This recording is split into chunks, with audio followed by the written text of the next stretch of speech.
Good evening. I'm Anne Mossop from the UNSW Centre for Ideas, and it's my pleasure to welcome you to tonight's event, part of our International Conversation series, where leading writers and thinkers from around the globe are in conversation with UNSW researchers about inspiration, discovery, and new ideas.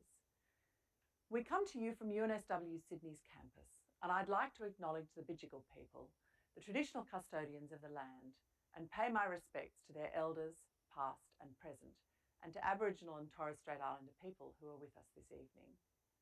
Our conversation tonight is titled Privilege, Poverty, Equity and the Drivers of Health, and it brings together two leading thinkers in population health, Sabina Faiz Rashid from BRAC University in Bangladesh and Rebecca Ivers from here at UNSW. Let me introduce our host. Professor Rebecca Ivers is Head of School of Population Health at UNSW. Trained as an epidemiologist, her research focuses on injury prevention, trauma care, and how research can improve health policy and outcomes in both high and low income countries. Please join me in welcoming her tonight and enjoy the conversation.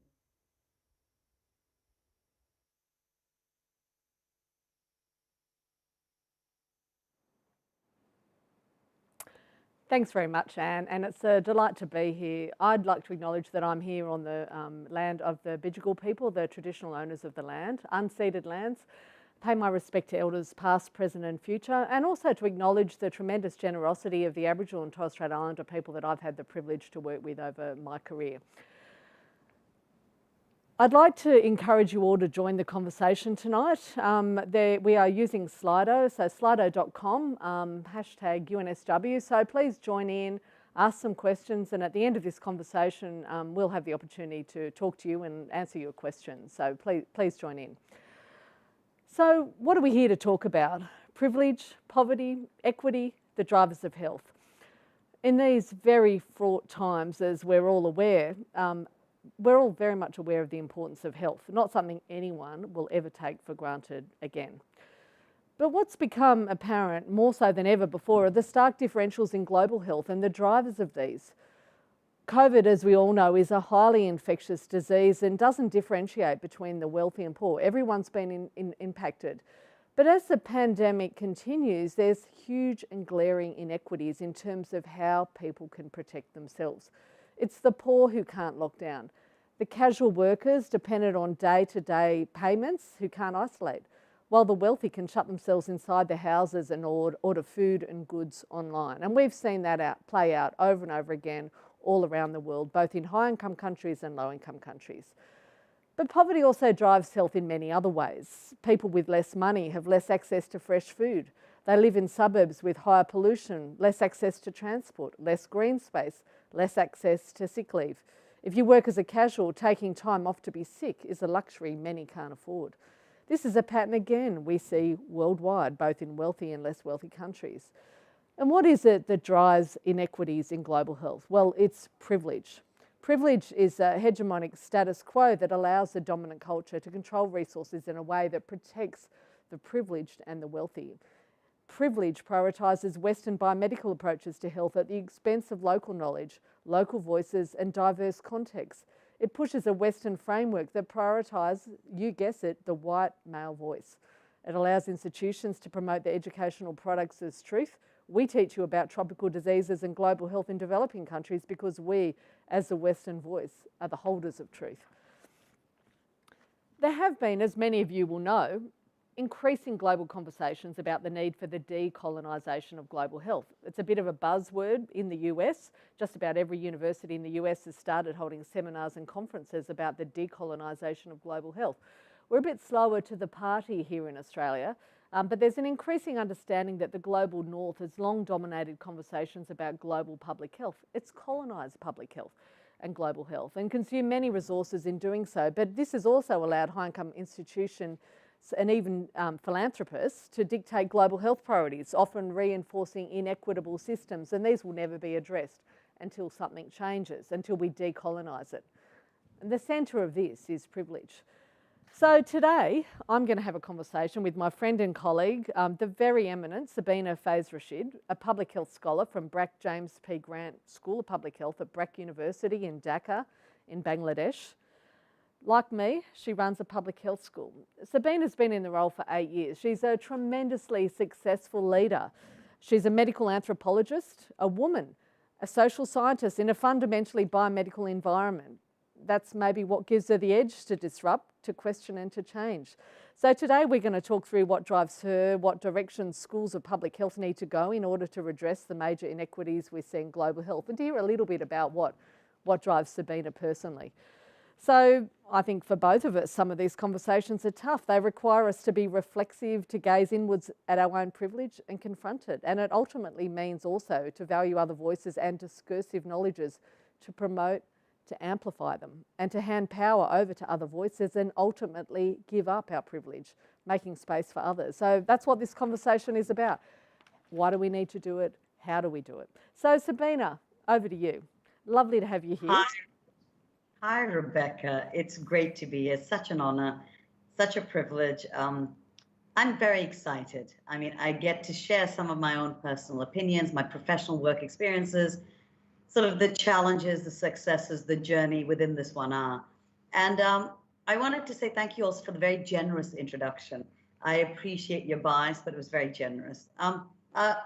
I wanted to speak about privilege, or were you going to, did you want to delve a little bit more about the question of privilege? Because I've often thought about that. You know, I am educated, my family was comfortable.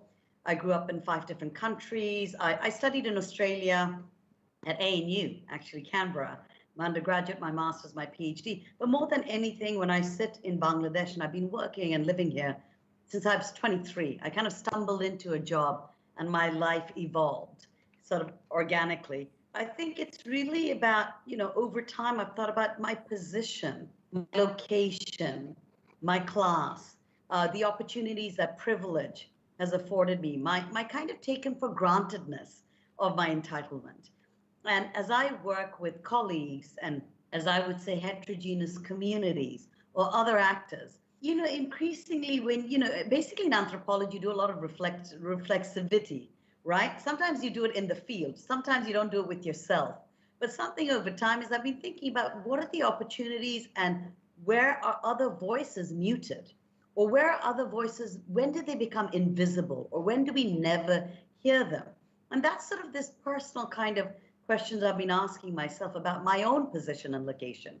And particularly in Bangladesh, where there's inequities and inequalities and all kinds of, you know, different stakeholders and actors that one has to engage with as someone who runs a school, but as a researcher, as a colleague, as an academic. Yeah, it's sort of interesting. And I wanted to ask you, because you sit in Australia, and I'm sure at a personal level, privilege might mean similar but quite different things for you, you know. Yeah, well, absolutely. I mean, and I think privilege for me does speak to dominant culture, and it's about people in power protecting assets, and it's about social identity groups. And you know, in Australia, that is white, male to a large extent, but heterosexual, Christians, wealthy, and I certainly, with aside from being male, fit very neatly into all of those boxes. So I come from a very privileged background. I need to declare that. And we see, I mean, in privileged culture in Australia, we're very good at shutting others out. You only need to look at our government, the people in power, the people who run businesses, to actually see, you know, where privilege is and what it looks like, and also how resistant those in power are to actually shifting. We've got, you know, huge pushback on the idea that you might actually have quotas for business boards, even to get women on them. And, you know, and while we talk a lot about, you know, diversity and actually trying to raise the bar, actually often, and we talk about, well, we're shifting the bar, look, we're doing so well, look at our gender equity, but actually we're still only talking about getting white middle-class women into these positions. The whole concept of intersectionality really isn't there. Like, we've got a really long way to go, and we've got a long way to go with the community in these kind of conversations about recognising other voices and saying, well, you know, what does privilege mean, and how do we actually break that down and let other voices in? I think it's really interesting, a couple of things you just said, because even in Bangladesh, we're a dominant Muslim sort of population. And how often do we really see Hindu women, Christian women? I mean, yes, you have a few men, priests or ministers in certain positions, but really we dominate the landscape. And if you're educated, well connected, have a lot of money, it gives you privilege. And I just thought of COVID. It was a perfect example because I was listening to your introduction, Rebecca, and I was thinking, what happened with the government? I mean, they've become much more sensitized this year. But last year, we borrowed, imported a lockdown model in countries where there's better social safety nets. And I did my work, I mean, sitting in my house over a laptop, and as I continue to join today on Zoom. When you look at COVID, it was led by a very clinician task force led kind of approach, very biomedical, and we were not inclusive of the poorest communities. Because for them, COVID was one of the several layers of challenges and risks to their health and vulnerabilities. Many were hungry. Many didn't have jobs. Many lost their jobs because you have a huge percentage who are informal workers. And for about 2.5 months, everything shut down in the entire country. And I remember thinking, we can sit and talk about disease and worrying about access to health and doctors. And some of the very rich left with private sort of flights. Some of us, we stayed here. But for the poor, it was very much about, do we starve? What do we do about our jobs? And yes, COVID is amongst them. Yes, we're scared of COVID, but they were the first ones when the lockdown opened up, were on the streets back at work. So in many ways, if we look at the pyramid or the hierarchy of privilege, it's always reproducing certain kinds of structural inequalities, and they never have a voice at the table. But decisions are made to favor of the few. In our case, they're better off in the middle class, yeah? Absolutely. I mean, and we saw that played out here in Australia. I mean, we've had a very different COVID experience, obviously, being able to shut our borders and really lock down. And we've been tremendously successful at that. But there's been some really salient, some big issues that have arisen, certainly when we've had outbreaks, and people have come back and done a whole lot of victim blaming and said, oh, well, there's these people and they've travelled around here and they've worked 3 jobs. And we have to come back and say, why are these people working 3 jobs? It's because they're casual workers, they're being paid very low rates and they need to. So really, I think there became a recognition that we actually had to do something about that. Government certainly stepped in and raised the funding available for welfare, so people who were on Job Seeker and JobKeeper awards were able to actually get more money to allow them to stay at home, which unfortunately has now ceased, and that did help. But really, it took a lot of work to actually get everyone to recognise that this was the case, that there were gross inequities, and we would continue to have outbreaks unless we stepped in and allowed everyone some protection, gave casual workers sick leave. So casual workers don't have sick leave. So it was actually bringing in payments so that if you were a casual worker and you were sick, you were able to then claim money so that you didn't actually have to go to work and that you wouldn't starve. So those kind of things were important. But I think also part of that was recognising that other voices were important. So, that just having epidemiologists at the table wasn't going to be enough. We needed to bring in the social scientists, people who could actually understand what was going on, people to actually look at the social determinants of health and really understand what the drivers of infection were going to be. And we really, had to come to a pretty quick reckoning around that. It took us a while, but I guess we got there. Yeah, I mean, I was just thinking about what you were talking about, privilege, and I was even talking about privilege in academia, privilege in academic silos, privileging of dominant, what is data, what is evidence, what is valid evidence. And I think it's really important, your point, I was going to ask you in Australia, but in Bangladesh, definitely social sciences is very much on the periphery. And increasingly there's recognition, but if you look at examples of the Ebola virus, much of the challenges of uptake of services or even reporting was fears, social cultural fears on burials, the lack of risk communication, the lack of engaging with people's lived experiences. And I was going to, ask you a little bit about what do you think in your professional work experience, if you look at it, how is that unfolded in terms of privilege? I mean, you hint to it in terms of epidemiology or certain kinds of data and evidence, but did you want to share a little bit? Because I have quite a lot I wanted to kind of maybe share today. Yeah. Yeah, look, I think it's really important. I mean, as I said, Anne introduced me as someone who's trained as an epidemiologist, and I really did. I sort of learnt about data and analysing data and writing it up. And, you know, really the framework in which I learnt was very much a sort of pretty Western approach to public health, pretty colonial, in fact. And I've been really lucky in that I've been really guided by the people that I've worked with.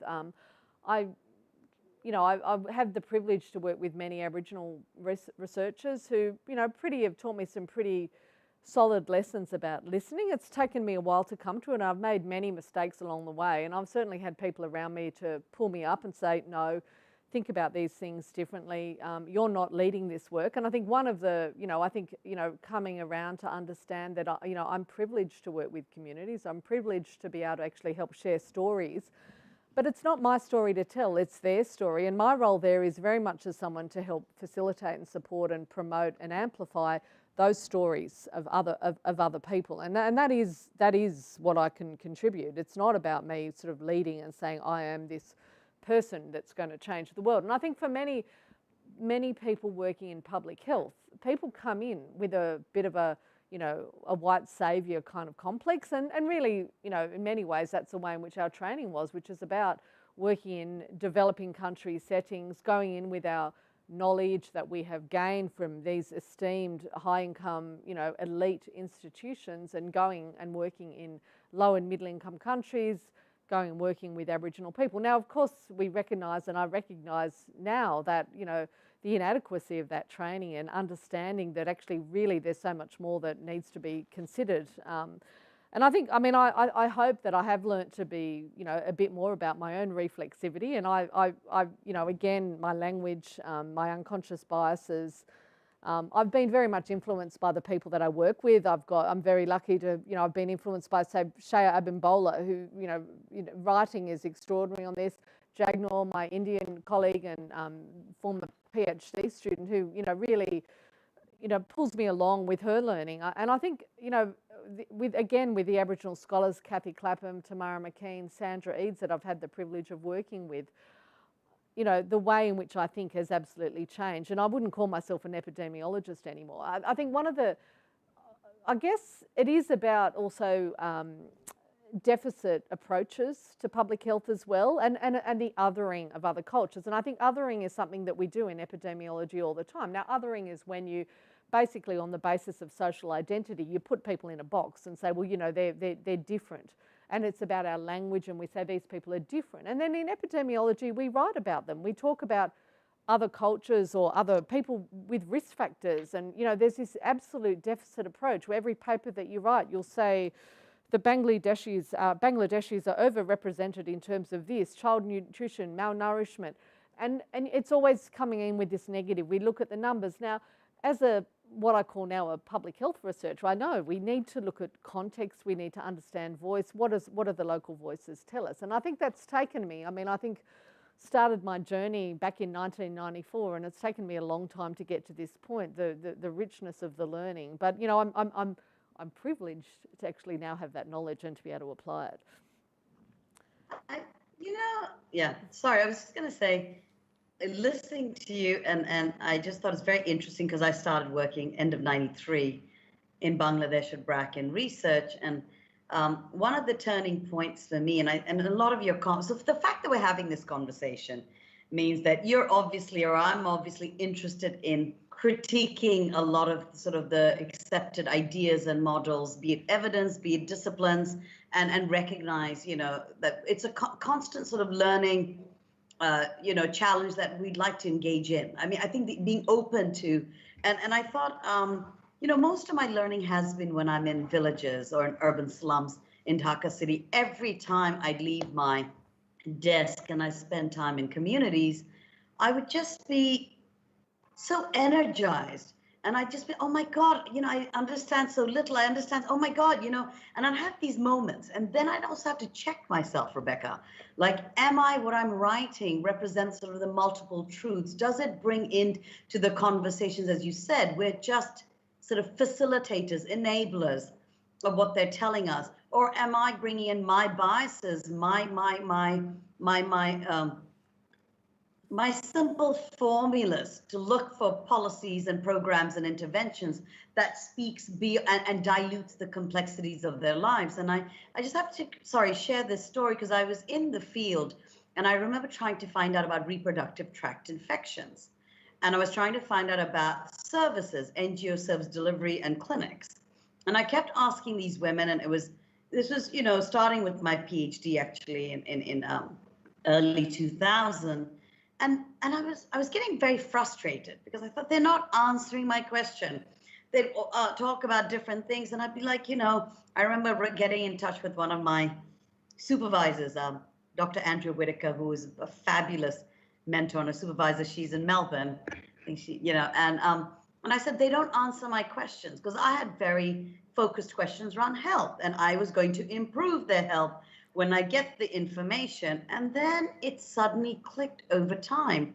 They are telling me about health. They're telling me that their husbands don't have jobs. They might be evicted from the slums. If they get evicted from the slums, that clinic's going to be demolished. Sometimes they have to decide between buying food or going to the clinic. They were also talking about quality of care. They were also talking about not being clear about reproductive tract infections, but health was much broader. And going back to your point of othering, Rebecca, we've done this, okay? Yes, there is othering through colonization, but within Bangladesh, within many countries, what have we done with the poor? We put them in a box. We've stripped them of identity. They are not living human beings. They're the poor. They're targets of research, of evidence. They've become objectified for our end goals. I mean, I'm not saying every researcher, every teacher, every faculty is doing this. I'm saying some of the underlying challenges are that we have stripped the poor of this sort of being alive, being diverse individuals and people, the identities that we give respectfully to each other in this forum today, in this interview, we don't necessarily give the poor. So I think public health itself has remained in that disease-centered framework. And many have challenged it, and there's been a lot of changes. I mean, you've got Paul Farmer, Nancy Shepherd-Hughes, you've got many public health medical anthropologists who write about this. But I feel in terms of the structure and the systems, there's certain kinds of dominance of evidence and disciplines, and that needs to change, particularly during COVID, right? Yeah, I mean, I don't know. I mean, I totally agree. And I think COVID's really highlighted the importance of that other type of evidence and I mean, the importance of local knowledges. I mean, Aboriginal people in Australia have been telling us, for years of saying, local voice is important, local leadership is important, community control is important, and that's how we get things done. And in fact, we've seen that very well during COVID, that Aboriginal and Torres Strait Islander communities in Australia have barely been impacted by COVID. And that's not because of luck. That's because of Aboriginal community-controlled organisations and community organisations that stepped up, recognise the risk, they know their communities, they've got innovative communication, they stepped up and they ran these incredible campaigns, door knocking, working with their communities, and it shifted. It meant that tremendously successful COVID practices. Now, we just haven't heard enough about that. Like, I think we should be shouting to the rooftops about the success of this. We should be learning and listening. They were way ahead of the mainstream in that context. It was a tremendous success. And there's many other examples of that where you sit down. I mean, I've got my own, we were working in a slum in Delhi, actually, with older people, talking about falls in older people. And this is probably 8 or 10 years ago, sitting around with old people talking about fall prevention programs and what might benefit. And we were asking people about their experiences with falling over. And these old people, some of them came in with unrepaired hip fractures that had never been surgically fixed, and so had resulted in limps. And they said, falls, what do we care about falls? We've been falling down our whole lives. We're knocked down in the street. No one cares. What we care about, in fact, because we want to get our below the poverty line card so that we can get access to our heart medication for cheap. cheaper, because that's actually the issue, is that we can't afford medication for things that are going to keep us alive. And it was really, it was really important to actually hear those messages and to actually say, well, this is very low on our priority list. This is just not something that we think about. Yeah, that makes sense. Rebecca, during COVID, I mean, if you look at Bangladesh, how you're saying there isn't much shit. In Bangladesh, some of our biggest public health successes have been engaging with communities at different levels. The whole diarrhea, ORS, oral rehydration solution came about because women in the communities gave feedback on what worked. These were not highly educated women, but they were smart and they were pragmatic. And our late founder, Sir Fazli Hassan Abid, worked with the communities. If you look at family planning, TB, but with COVID, there wasn't much community engagement. And our research in slums recently found they were coming up with their own, because you see, you're being told, wear a mask, wash your hands. In spaces where you live, have a physical distancing. You've got 15 to a room. You've got thousands in congested environments where water's erratic when you can't afford a mask. They came up with their own rotation. Some would cook earlier, some would cook later, because the biomedical messaging did not work for them. So community engagement, and also recognizing, I thought your point about Aboriginals, it's not just tokenism. You're talking about they know what they want. And some of the most successful programs have been communities coming up with their own solutions. And increasingly, there's a lot of discussions around how do we do that. Whether we're doing it, that's a different issue. But there are a lot of debates that why don't we do this? It's not about just saying we've got communities involved. How are we engaging with them? Absolutely. Because they often know best. Yeah. Look, and there's a great question that's come up in our chat, which is about, do you think COVID has reinforced the biomedical model, particularly because of things like the successful development of vaccines? Do you think that just helps reinforce that biomedical model, the fact that we are now reliant on vaccines? I mean, and I think that's a good point. I mean, I think it, but it is increasing. I mean, we do understand. Yeah.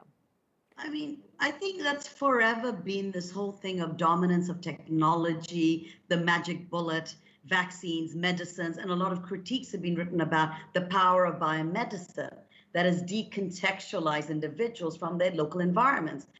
And that's why I think it's so important when you talk about local voices, but local context, right? Yeah. Because we cannot remove the social, the economic, the political factors that directly and indirectly inform health and lived experiences. And COVID, even though it's magnified this, what is dominant? I mean, I saw in Bangladesh and globally, Rebecca, they were talking about modeling numbers of how many are going to die, infection rates, and vaccines. No one talked about what are the other, there was some writing on hunger versus, unemployment versus COVID and what health means. Some of us wrote, some of the others wrote, but what was it dominated by? And you're absolutely right. It's back to vaccine. And I think, COVID, it just magnified existing structural inequalities and inequities. It really has. And I think, we need to go back to the drawing to talk about this. Yeah. Yeah. I mean, and I think what's happening, I mean, and when we think about privilege and dominant cultures, you think about capitalism and globalization, and that is playing out in front of all of our eyes in India at the moment. We've got, a largely privatised health system. We've got lots of really complex negotiations around IP, around vaccine development, who owns IP, where the factories are, what resources. I mean, India is a country that is technologically very advanced. They've got huge capabilities, but they're tied up in a whole lot of knots because of all these international laws and contracts and promising vaccine to other countries, but it's needed internally. And then when they do have vaccine capability, not having the internal supply chains set up, so not being able to actually push things out. We see now inequities in terms of the wealthy actually really commanding hotels and hospitals for their own need. Now we're in the middle of a crisis. We've got a health system that's under collapse. And, also because we've got state-based data collection, because of the privatised health system, we've got very poor data collection, very poor understanding of mortality. So, really, and you can see where we've got into this mess, but then we start to think about, well, how are we going to get out of that? And I think it's going to be a huge challenge globally in terms of global public health, is actually how do we come out of this? We see the absolute benefits of universal healthcare, universal health systems, the importance of that. Because, otherwise what will happen is that the wealthy command resources and other people don't get access to resources. I think it's, really a lot of lessons there. I absolutely agree with you. And you're talking about universal health coverage. I work with transgender communities. I have colleagues who've done some work with disabilities. You've got adolescents. And we need to kind of give support along with just universal health care, because I think, it's about financial subsidies. It's about education. It's about, giving quotas. Yes. To bypass certain systems that keep and exclude people out who don't have the necessary criteria to get jobs. It's to create that space. It needs a multi-pronged approach from not only the state, from organizations, from institutes, from academics. I mean, Rebecca, I remember having a conversation with you earlier, and you're so passionate about giving opportunities, not just saying, okay, here's universal health coverage, but how do we then create that enabling space, that added lift? Because I always tell my students when I'm teaching them, you have a row of students sitting in a row, 30 of you, and you have a waste paper basket right in the front. And I remember seeing it in a cartoon. And I asked the ones in the front row to throw a piece of paper in the waste paper basket. And I asked the ones way at the back to throw a paper in the waste paper basket. And I'm like, well, sorry, tough luck. You all have equal opportunities. And I think we really need to recognize, and sometimes I worry about how gender and certain kinds of rights get also diluted under the universal health coverage discussions. And I really think we need to push for the structural inequalities, how do we create systems of enabling spaces, because otherwise it's like, oh, look, there's universal health coverage. And then you blame, again, the very groups that have to climb 50 times many more ladders than me or you or someone else, a male. That's who has then again added privilege, particularly if you're a wealthy male, not a poor male. A poor male is worse off than me in Bangladesh. Yeah. Right. So yeah. Intersectionality is an issue. I mean, it's a really good point. It's a good, segue. I mean, there's another question about, is academia giving societies the ethical and social tools with which to navigate a world of privilege? Now, that's a great question. And I know you and I both, we're heads of schools of public health. We have it in our power to teach students. And I know for both of us, this is something that we think about. I think what's important, and it's not just schools of public health, it's actually teaching these things to all students about what are the drivers of health, but ethics of health, our responsibility, understanding about privilege, how do we break that down? And I think, when we look at the curricula that we teach to public health students, to health leadership and management students, to global health students, are we giving them those skills? And what is it that we need to teach people? I mean, we also need to teach people about voice and privilege and reflexivity as well. I think it's really important for us to teach our privileged students about about reflexivity and how to actually look at their own privilege and address that. I mean, how do you address that in Bangladesh? Because I know that's an issue you have as well. No, we're trying. So I think one thing is that I've been pretty lucky. I've been working with a external consultant. I brought him in 2016. His name is Mikhail Islam. I think you've been introduced on email about something else. And what he did was he challenged me to think outside the box as a researcher and as a teacher, because I've studied this. I've done research on structural violence and inequalities. And he said, how do we adapt curricula to developing world context, right? Because he does a lot of competency-based skills development in a training institute. And I just thought, all that I've learned is from communities. They have been my best teachers. Of course, there's the books and the faculty over the years, but the best sort of medical anthropology I've learned at its finest has been from the villages and the urban, rural, urban informal settlements. And we started doing some reform around curriculum. And one thing that always existed at the school was immersive community-based learning. But in 2017, I was working with them and we piloted some courses on very much bringing in discussions around what is the ethos of public health? Why are you a practitioner? Because often in Bangladesh and in many places, we have a lot of medical doctors in our School of Public Health. And they will admit, some of the ones who are critical, they're deified. They're reified. You're a doctor. Oh my God, And here we're having conversations where I'm saying, I'm sorry, The communities are our teachers. What are our values? It has to be humility. Why do we need to learn from there? Because in public health, why am I in public health? Why are you, Rebecca? I mean, ideally, it's to improve the lives of the disadvantaged without sounding like the saviors. So how do we work with communities who often know best? And we're far from there, I'll be honest, but we're trying. So we've reformed some courses to bring in very structured learning and an element of solutions thinking. Go in, work with communities, share your ideas, validate, get inputs from them. And we have some courses in there. I also kind of have brought about, I think that's more a personal passion of mine, where I talk about sexuality and diverse sexualities, because communities means engaging with people of different ethnic backgrounds, religious diversity, sexual diversity. And overall, we're a bit of a contradiction. We're a conservative space, but I'm very strong, and so is my associate dean, Professor Malavika Sharkar. I mean, we work very well together. She's a Hindu widow who's the number 2 at the school, and we work together, and we feel very strongly that our policies, our teaching reflects on some of these diversities. You know, they have to visit disadvantaged populations, elderly, people living with disabilities, gay populations, you know, and understand the need and the basic human rights. So I think it comes in our content and our teaching, and we use our research a lot. But I think some of it's about getting students to critically reflect that you're a Bangladeshi doctor, or you're a Bangladeshi woman, or you're a Bangladeshi male. We also have a lot of international students. So we have every year, you know, half the class is international. We've had about 540 students, a small class from 31 countries.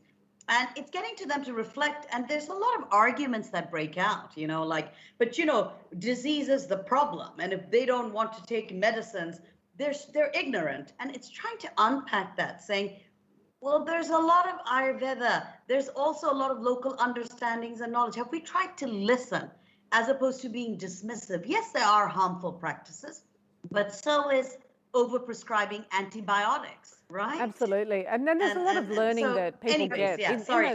You can see I'm like kind of going off. Yeah. Yeah, look, but I think I think it's sort of important because it is about what we teach people in all the sort of clinical disciplines as well. What do we teach clinical practitioners about health? And some of that is actually about, and again, traditionally we've taught people, we talk about health literacy. And normally when we talk about health literacy, you're talking about the health literacy of the patient. Well, actually, health literacy is actually more on the side of the practitioner. So we talk about, and again, it's a little bit about othering. It's about talking about the person in the community or the patient as the vulnerable, the person, they're not compliant. They're not complying with the treatment that they give them. Well, we give them that, and that's because we're giving them the wrong treatment. We're not recognising their needs. We're not valuing their voice. We're not listening to what they say. So we need to train our students to understand that and turn that around, both individual clinicians but also public health practitioners to understand that. So when we're talking about health promotion, we're not talking about vulnerable communities. We're talking about underserved and marginalised communities. We are not meeting their needs. It's not that there's something wrong with them. There's something wrong with the health system. It's not sufficiently flexible. It's not adapting. So, and I think that's important for our students. And I think the other angle of it is sorry. No, sorry. I was just thinking, Rebecca, something you just said was quite powerful. I was thinking about. In our MPH program, we brought in not only faculty and academics, we bring in practitioners. We bring in people in the private sector to speak about their experiences of working, of doing program design. We also ask them to talk about failures and challenges, because I think it's very important. We don't talk enough about our failures, reflecting, be it research or teaching. We don't do that a lot, I have to be honest. But I'm trying to do that, other faculty are trying to do that, because I think it's important to realize practitioners can come in and share experiences, because I think the fundamental, life skill for all of us is, and I struggle, I'm the first one to raise my hand, is the sense of inculcating humility and the willingness to listen. I mean, sometimes I don't even listen to you finish your sentence or my other colleagues before I have something to say. So, you know, and that's in meaningful partnerships. But can you imagine with communities that we almost have already othered? we've already got the answers in our head. We know it all. And I think it's like going back to the drawing board and unpacking the arrogance in us, that, you know, that basic fundamental humility. And I do think it's a life skill, really. And that'll help you with everything, but it also recognizes the value of learning from others, communities, practitioners, not just academics, others, you know, who've worked in the field, who are committed, who are passionate, activists.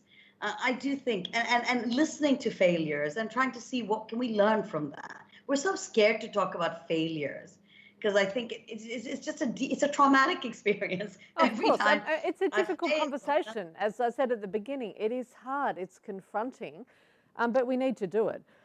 I think we can move on now to thinking about funding of global health. And, you know, and again, traditionally, we've had this whole issue is that we have, you know, again, the colonial model is that we have the colonisers providing funding to the colonised. So we have the big philanthropists, we have all the aid organisations, we have, you know, Australian aid. Now, that largely is always on the side of the funder. So, you know, even for aid agencies, for Australian government, UK aid, often very much the funding actually goes to Australian consultancies, Australian workers in those countries. There is money, there is work that gets done in country, but there are many, many Australian industries and companies that are the beneficiaries. Likewise with research funding. So we have research funding. I think the UK is unique in that there are possibly some US funding sources, but funding that comes from the UK, you can have a principal investigator from a low and middle income country who can be the recipient of the funding, right? But that's been cut back now.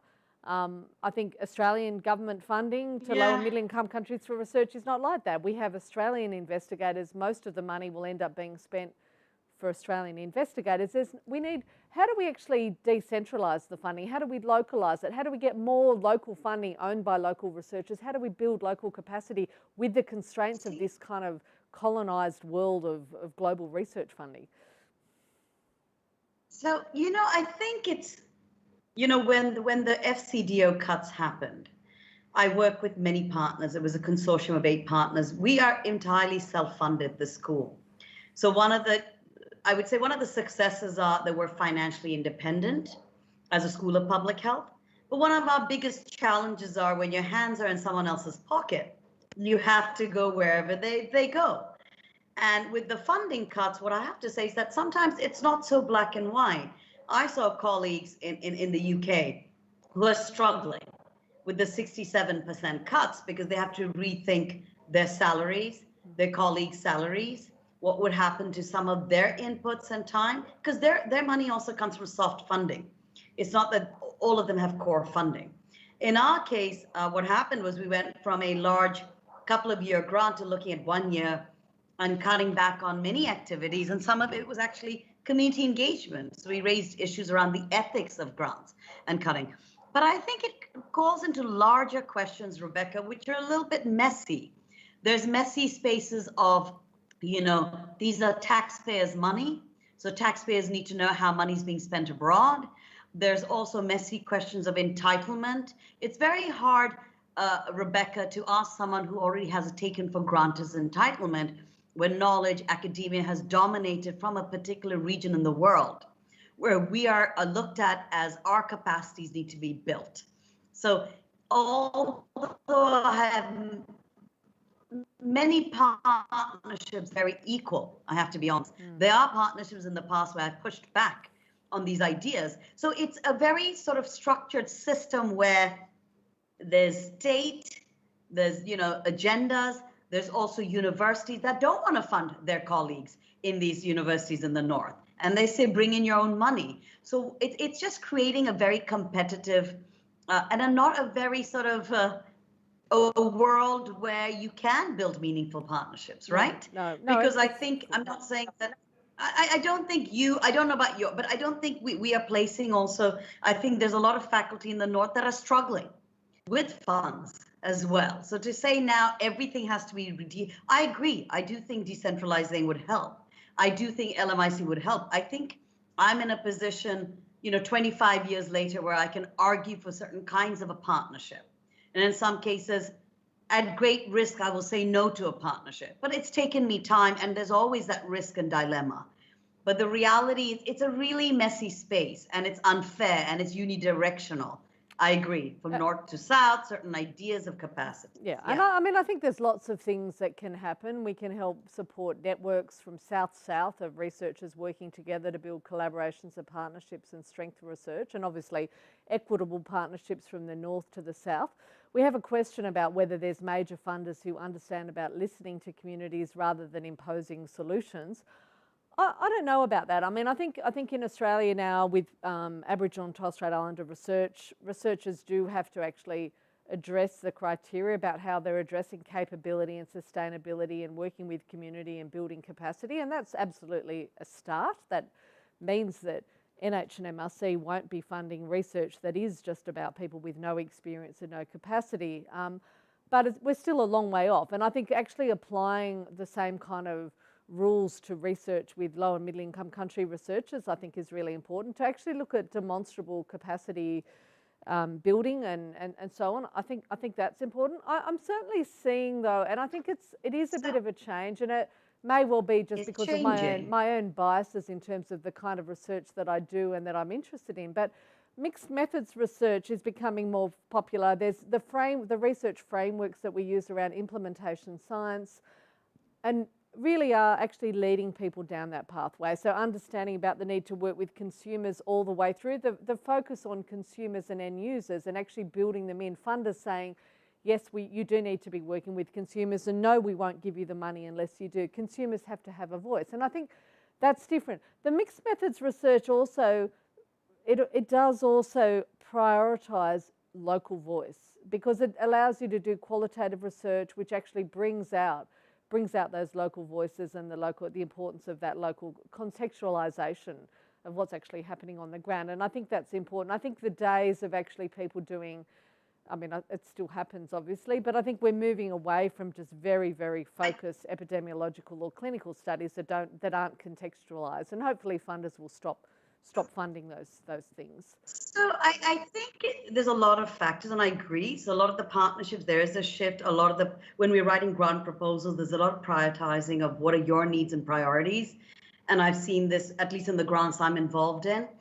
Two, it depends on who the reviewers of those boards are. I'm part of an MRC review board, and there's many different review boards. And one of the projects did not get funding. I mean, there's many different factors. Was their approach to the partnership was very much you data collector, us knowledge bearers. Yeah. And they didn't actually get the funding. So I really think it's about the kind of review committees we have.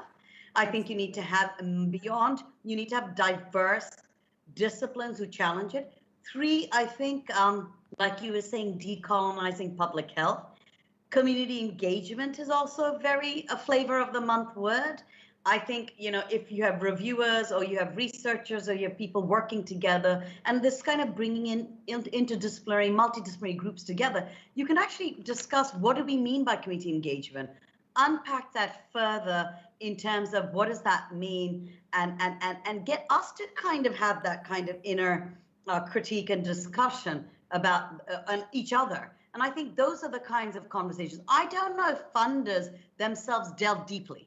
I think if you have the key words, it's fine. I think it's our role in some ways to push those boundaries. Yeah, and I think some of that is, also ensuring, diversity of reviewers, diversity of even with journals, right? I mean, Rebecca, I was going to ask you your thoughts on journals, research journals and publications, but sometimes you have papers read by people who are in a completely different discipline. And I'm just thinking, why did they even read this? Because they don't even understand the nuances of what we're trying to say. I just wanted your thoughts on sort of journals and publications. Yeah, well, I mean, it's another area where you need diverse voices. So you need diverse voices on research, research committees reviewing grants, absolutely. And we see that. I've just been on a few recently myself, and it's very clear that the diversity of voice is really important. And it is important for people to step up and actually speak out and sit on those committees. So I'd encourage everyone here to do so if you have the opportunity.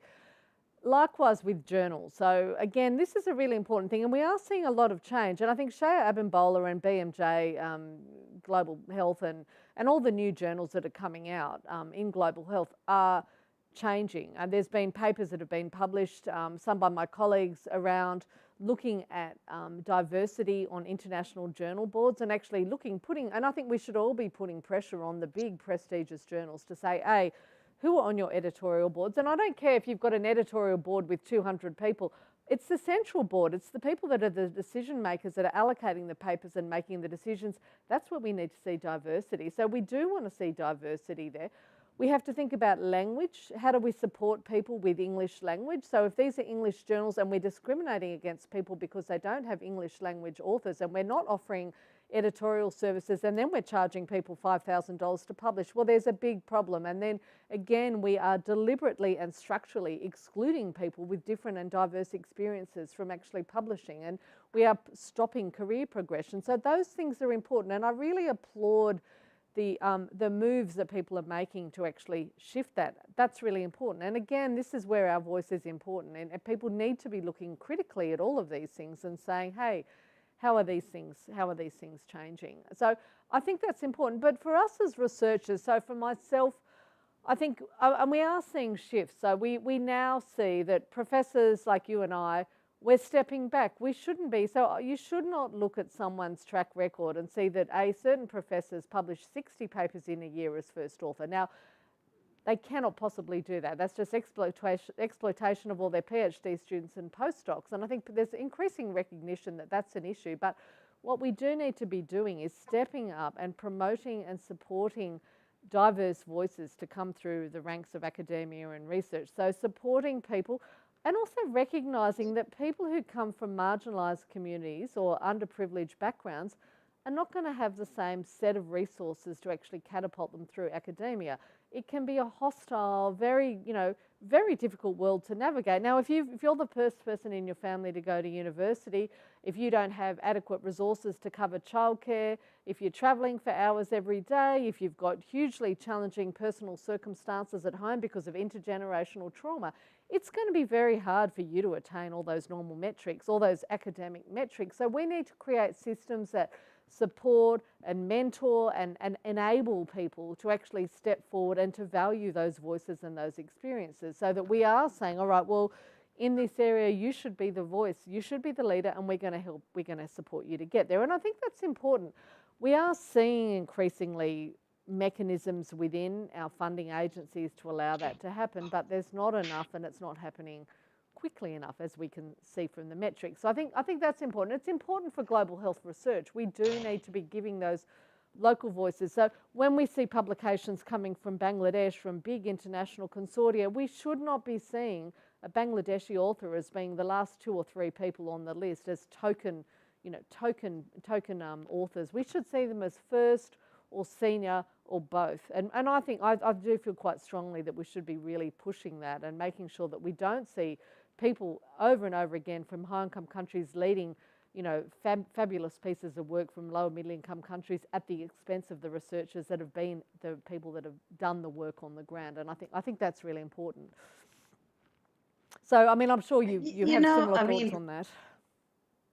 Yeah, no, I'm not going to add to it, but I do think resources are a big thing. And we are very disadvantaged in terms of where are we going to get £2,500 to publish. Yeah. But your value as a professor, your voice in the global stage, but being taken seriously is very much by these journals. Yeah. I have to acknowledge BMJ. Yeah. They do waivers for LMIC countries. Yeah. Bangladesh is going to hit middle income status at some point politically. Yeah. Our prime minister's declared. So where does that leave us? Yeah. Secondly, I do think, Professor Madhukar Pai talks about sort of global malpractice. And it's very interesting because he said, we write about the developing world, but it's the leadership or the authorship and first authors are a small percentage grouped in developed countries. And I see in Bangladesh, though, there's also another structure or hierarchy where we rarely allow younger people, I would say junior mid-level faculty or colleagues, to take a leadership role in first authorship. Of course, they need to be able to also be proactive and write and want to publish. And there's a few that are very proactive. But I think it is important to break some of that because we come from a very culture of hierarchy. We've got the global politics of journals, publication resources. Yeah. Then in Bangladesh, Also, I would say many PIs will say, I'm going to be first author, I'm going to present in every panel, I'm going to be the face of everything. I'm exaggerating, but it's true.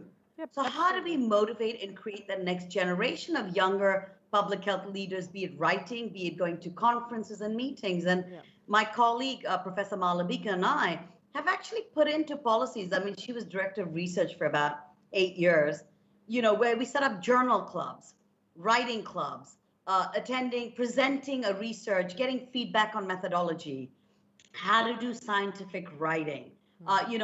She and I, put away capacity building funds so they could go to conferences and attend and present, with the limited funds we have. And I think that's very important because I thought I was struck, Rebecca, by you said that your PhD student really influenced you. And I thought, fabulous. I mean, that just shows the way you think, because I think, I was trying to think, okay, hang on. I have a lot of MPH students, and there's some who I admire and I've been impressed by, but I haven't really thought about it. And I thought, they are our teachers and we can always learn from also this new generation. I think, Well, that's what's going to drive us forward. I mean, I think I've had many PhD students and, I learn from them. And if we're not constantly learning from the people around us, we may as well give up and go home now because they are the future. These people, we create a structure, we help support them, and then we amplify their voices and we allow them to flourish. But I learned so much from them. And I think much as what I am now is as much driven by what my students have taught me. That's been my experience. I think we need to wrap up soon, and we've got a couple of really interesting questions, so we'll just quickly go to them. One is there a possibility that privileged discussions overemphasise racism and sexism and underemphasise classism and ageism? Obviously racism and sexism is critically important, but I myself think absolutely classism is critical. And I think this is actually fundamentally what we've been talking about is classism, elitism within Australia, within Bangladesh. I mean, you've got, I think that's a massive structural issue in Bangladesh, isn't it? Absolutely. I mean, I was just thinking about, when we have gender discussions and they talk about men, women, and I said, listen, I mean, this is taking me time, and I sometimes forget, taken for granted my position, my location, but increasingly as I get older, I realize that the man on the street who's struggling to earn an income, he's male, but my class, my status, my privilege means I am overvalued. I have voice, I have access to opportunities, I even have access to basic citizens' rights, food, housing. I can go to a lawyer if I'm harassed. I mean, I'm saying that gender's cross-cutting, but class and intersectional factors and the privilege. But ageism, I became a dean at 44. The late Fazli Hassan Abid, who founded BRAC, convinced me. I wasn't sure. And, initially, Rebecca, when I'd walk into rooms, people would look at me waiting for where's the dean? So they'd be waiting and waiting. I'd be sitting, and then they'd be like, so when is he coming? Because the assumption was he's male and he's older, because the last dean was older and white, and the last dean before that was older and Bangladeshi, and and they think, and I'd be like, no, I'm the dean. Oh, okay. So the class, yes, privilege, opportunities, access, and I try and remind myself and how that plays out in terms of what I can vocalize, but also I think, I grew up in 5 different countries. I did face discrimination. I faced racism. I also faced embracing the exotic. Tell us a little bit about yourself. And I think I'm kind of sensitive to being, always wondering where do you fit in? Because when I first came back to Bangladesh, they would call me, some of my friends would tease me, you're black on the outside, you're white on the inside, because, my behaviors and what I was. But anyways, yes, class is a huge issue. We don't talk about it enough. We don't talk about gender in a more complex way than answers with class and intersectional factors. We don't talk about ageism at all. No. But there is this kind of, if you have a certain age or a certain kind of look, you are the right D. What does that mean? I don't know. But yeah. I mean, and I don't think, I do not want to diminish. I don't think you can say, well, we talk too much about racism and sexism, because we don't. We actually don't address it enough. No. It is the elephant in the room. Intersectionality is critically important until we actually start acknowledging. And again, for someone, race does not impact on me. But I know how it's a huge issue, and it is something that I'll never understand. But I don't ever want to diminish that. I think it's critically important that we recognise the importance of racism, of sexism, and classism, and ageism, and the fact that they are all interrelated. And until we actually have an intersectional approach to this, we're not going to get anywhere. So I think we need to put paid to the conversation, the thought that we focus on some things over others. We don't focus on any of it anywhere near enough. So now we're gonna wrap up. So I think that's yeah. I just wanted to say wrap up, but I just think that's an excellent point, because it is so interrelated. You know, I may go visit them there as a token Global South woman, and I may challenge certain discussions, and they're like, okay, I think racism, look at what's happening in America with Black Lives Matter, Aboriginals, look at ethnic communities we've persecuted, continue to persecute. All of these need to continue, and they're so interrelated. I really have to agree with you. Yes, you're absolutely right, Rebecca. Thank you. Yeah. Thank you. Now we do need to wrap up. I mean, I think it's been a fantastic conversation, and I think we could easily, you and I, sit here for another 2 hours and keep talking. But unfortunately, everyone needs to go and have their dinner and wrap up.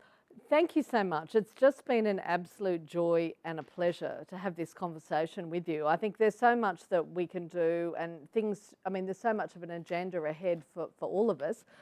Any final remarks from you, Sabina, before we close?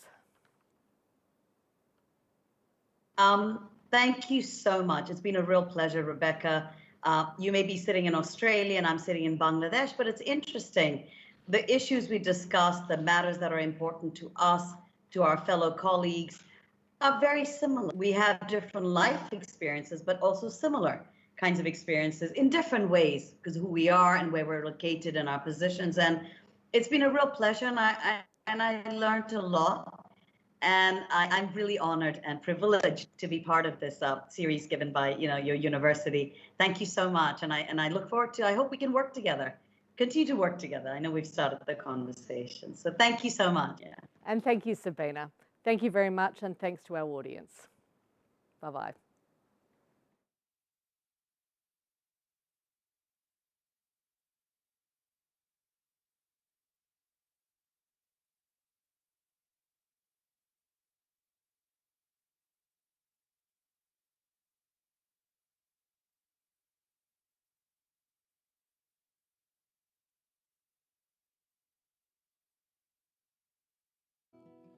Don't mind the sound of my shoes on your floor anymore.